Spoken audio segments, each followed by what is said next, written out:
Menggambar sama dengan memuja Tuhan. Kok bisa?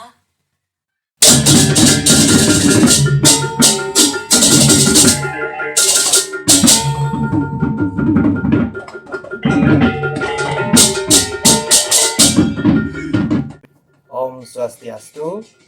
Kembali lagi bersama saya Igede Yudana, penyuluh non PNS Kecamatan Sumada Barat, Kementerian Agama Kabupaten Tabanan. Dalam program saya yaitu Gambuh Gamelan Bali sebagai media penyuluhan.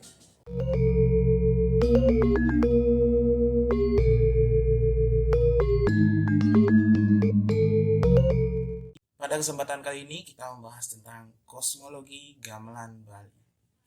Jadi, kita di sini akan membahas dewa-dewa 9 penjuru mata angin dalam nada-nada gamelan Bali.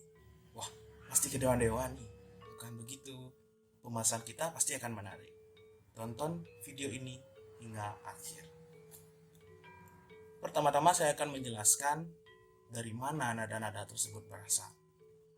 Menurut buku Prakempa Alenia ke-8, suara atau nada-nada itu direncanakan atau dibuat oleh Bagawan Wiswakarma. Nada tersebut mengambil suara dari dalam bumi. Begitu mitologi dalam sumber sastra. Nada dibagi menjadi 2 laras. Laras yang pertama yaitu laras pelog. Laras pelog itu kita jumpai dalam beberapa gamelan seperti contohnya Gong Kebiar, itu laras pelog.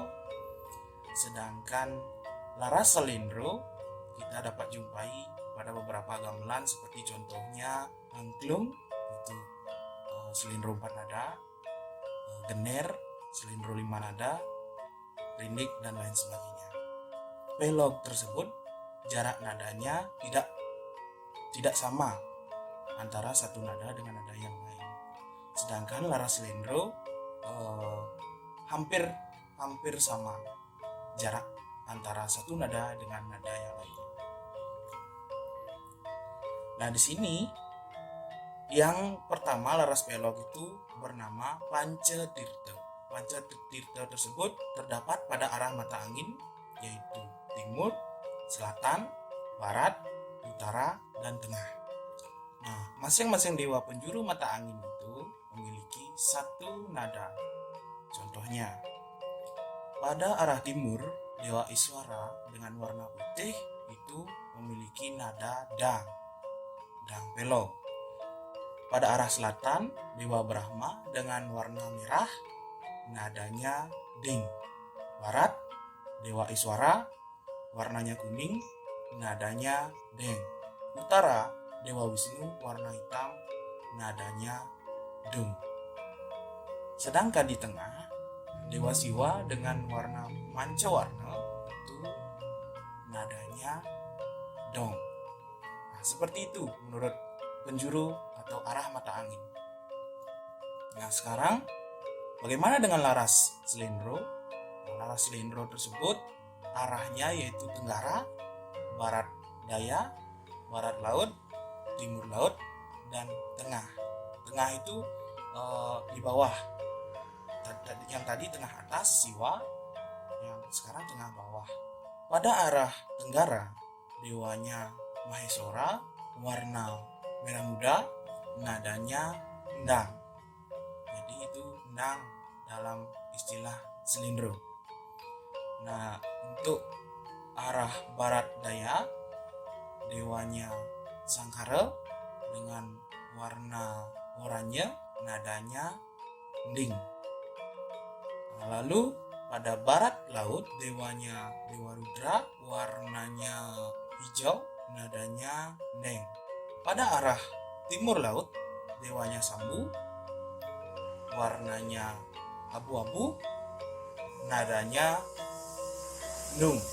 Sedangkan di tengah, yaitu tengah bawah, itu Dewa Buddha, nadanya no.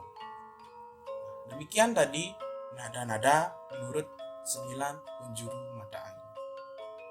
Nah, sekarang bagaimana karakter setiap nada tersebut?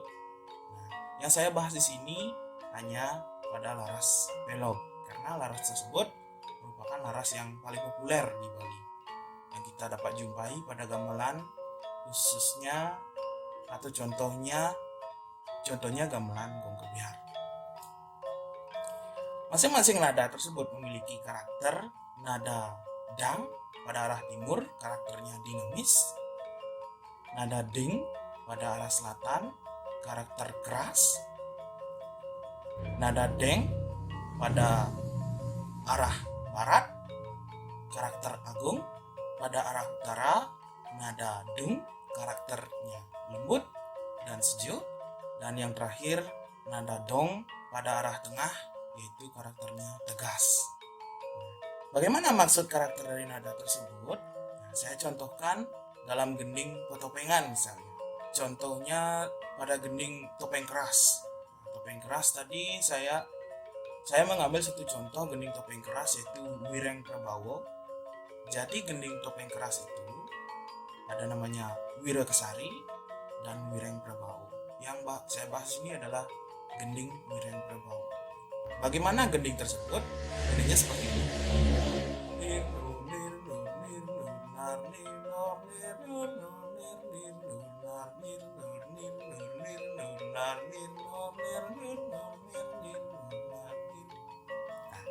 Jadi itu adalah salah satu iringan dari topeng keras. Bagaimana karakter tersebut? Karakter gending itu karena gong atau tekanan nada sebagai final dalam satu siklus gending itu terdapat pada nada ding, jadi karakternya keras, jadi cocok atau sesuai dengan karakter topeng yang dimainkan. Jadi contoh yang lain seperti nada deng belok arahnya di barat, karakter agung, tenang, dan dapat juga berkarakter magis seperti contohnya pada topeng Sidakarya yang umumnya bermain pada nada deng atau gongnya terletak pada nada deng.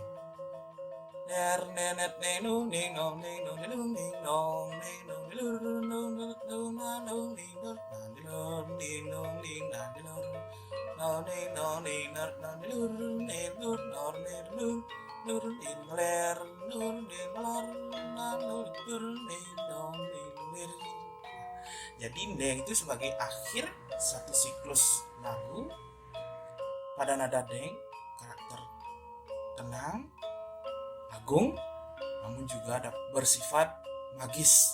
Nah, contohnya satu lagi seperti gending Pematah Gede, itu gongnya di deng juga, gendingnya seperti ini.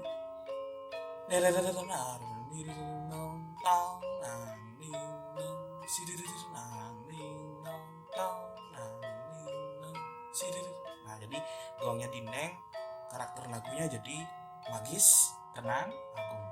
Nah, seperti itu contoh-contoh penerapan karakter nada-nada dalam gending gamelan Bali. Demikian tadi penjelasan dari slendro maupun pelog. Nah, kemudian dari 5 nada pelog dan 5 nada slendro tersebut dirangkum menjadi satu nada atau satu susunan nada menjadi 7 nada yang kita dapat jumpai pada gamelan Semar Pegulingan, Sai Pitu. Jadi di sini ke-10 nada tersebut dirangkum menjadi 7 nada yang kita sebut sebagai Sai Pitu. Dari semua penjelasan saya tentang nada-nada tadi, dapat saya simpulkan bahwa jika kita memainkan gending atau menabuh gamelan Bali, itu sudah menjadi suatu persembahan atau pemujaan terhadap dewa-dewa sebagai manifestasi ide Sang Hyang Widi Wasa. Jadi megambel atau menabuh itu merupakan satu bentuk iadnya. Nah, iadnya tersebut yang kita lakukan termasuk ke dalam Pancagita. Nah, Pancagita ini sudah saya jelaskan sebelumnya pada video saya sebelumnya. Nah, kenapa menabuh itu dapat dibilang sebagai suatu iadnya? Karena di sini elemen suara atau media perambat suara itu adalah merupakan udara. Udara ini kita muliakan melalui lagu-lagu yang kita mainkan, secara otomatis atau tidak langsung kita turut memuliakan angin sebagai media perantara bunyi-bunyian tersebut. Kenatipun demikian, kita jangan beranggapan bahwa hanya dengan menabuh kita sudah dapat memuja manifestasi Tuhan melalui nada-nada yang kita mainkan. Tapi ingat juga, kita untuk selalu melakukan persembahyangan atau memuja Tuhan dengan jalan yang lain seperti mebanten, trisanyel, sembahyang, dan lain sebagainya. Jalan itu atau dengan cara melakukan pemujaan melalui nada-nada yang kita mainkan dalam tabuh adalah merupakan salah satu jalan pemujaan yang dapat kita lakukan. Jadi, ayo kita sama-sama belajar menabuh gamelan Bali, tapi harus dibarengi dengan etika dan tata susila kita saat menabuh gamelan Bali tersebut. Suatu contohnya, selalu menghormati atau tidak mengabaikan apapun instrumen gamelan yang kita akan mainkan. Sesuai dengan etika-etika, seperti contohnya tidak melangkahi gamelan. Karena kita percaya pada setiap gamelan tersebut berstana Dewa Iswara sebagai penguasa atau dewa dari gamelan tersebut. Demikian yang dapat saya sampaikan, semoga bermanfaat bincang santai kita kali ini. Mohon maaf apabila dalam penyampaian saya terdapat banyak kekurangan dan kesalahan. Tetap di program saya Ngambuh Gamelan Bali sebagai media penyuluhan.